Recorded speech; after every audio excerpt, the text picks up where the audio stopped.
The last 2 years have been exceptionally unusual for all of us, but the UK construction industry has been facing a set of challenges unprecedented in living memory.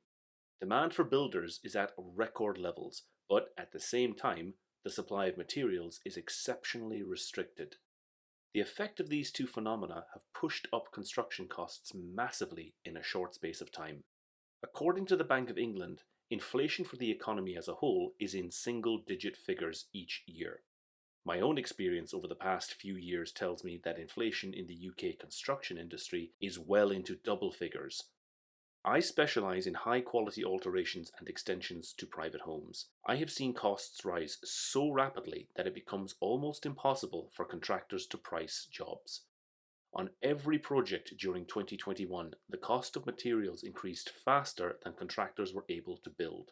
This led to contractors asking for additional money to buy materials during construction because they couldn't honour the original quote. For example, the cost of timber products rose 150% over the past year. This is not the kind of mild inflation that any building firm could absorb. The costs of these price rises must be passed on to the consumer. So where does this leave us now? How much will a house extension cost in the UK in 2022?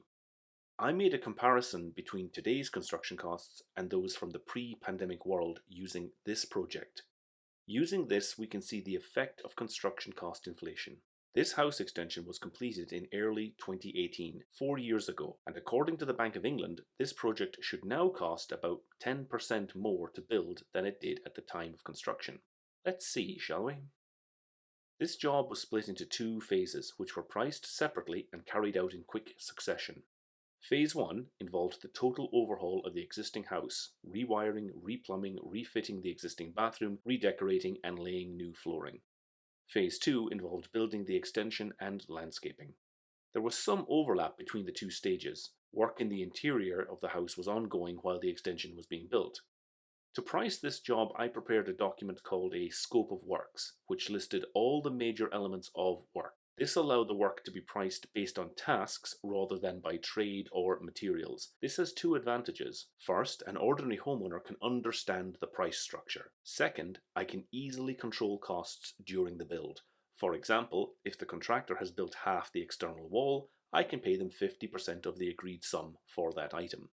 I have listed the sections here and their construction costs from 2018. All costs noted here are exclusive of that. Alongside the original construction costs are what I believe it would take to carry out the same work today. This is based on my own experience during the past year. Let's take a closer look. First off, preliminaries are costs a contractor incurs for items they need in order to build the project, but which do not remain part of the finished building. Things like skip and scaffolding hire, insurance, and management fees. The contractor on this job was a small firm and only charged 3% preliminaries. The normal range is anything between 5 and 15%, with 10% being the usual. So I have included 10% as the going rate one could expect to pay for preliminaries on a job like this today. It is important to understand that some tasks are labour intensive and others are material intensive. In general, labour costs have risen about 20% since 2018, with most of the rise taking place since the pandemic.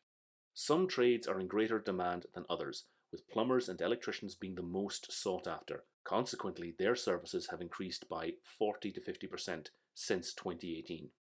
Labour costs for plastering, decorating and laying flooring has risen by 20 to 25%, but the material costs vary massively. Carpet can be made in the UK, so its inflationary increase need not be massive. Plaster, like all cementitious product, has been in short supply even though much of it is manufactured in this country. And timber products, especially hardwood, have massively increased in cost. The original cost of Phase 1 in 2018 was £38,500 plus VAT. In 2022, it would cost almost 40% more to build the same project. Phase 2 was a lot more material intensive, requiring the construction of foundations, a solid floor, external walls, and a flat roof with large cantilever to shelter the rear area. There were also supply costs for aluminium bifold doors, a bespoke steel frame double glazed window, and kitchen units, all of which are now much more expensive than they used to be. One of the big cost increases over the past 2 years has been in structural timber. We built the external walls, the roof, and the internal partitions from structural timber. Dense plastic insulation is made from petrochemicals, and the cost of these has risen with the cost of oil. Cement and concrete has risen in cost significantly, as have glazing products. Phase 2 cost almost £77,000 plus VAT in 2018, but would be almost 55% more expensive in 2022. This house extension is just 31 square metres and originally cost about £2,500 per square metre, which was good value in 2018. It would now cost £3,800 per square metre plus VAT. I am proud of this project. It's a great space and was built to a good standard, but many of the materials and fittings were chosen to suit the budget. The design is modern, but I was conscious the client could not afford high-end fixtures and finishes. While the cost to build this project in 2022 may seem high by historic standards, if you want better than average kitchens, flooring, electrics, doors or glazing, the budget will need to be even higher, perhaps in the range of £4,500 to £5,000 plus VAT per square metre. I posted a link to the cost comparison document in the description below.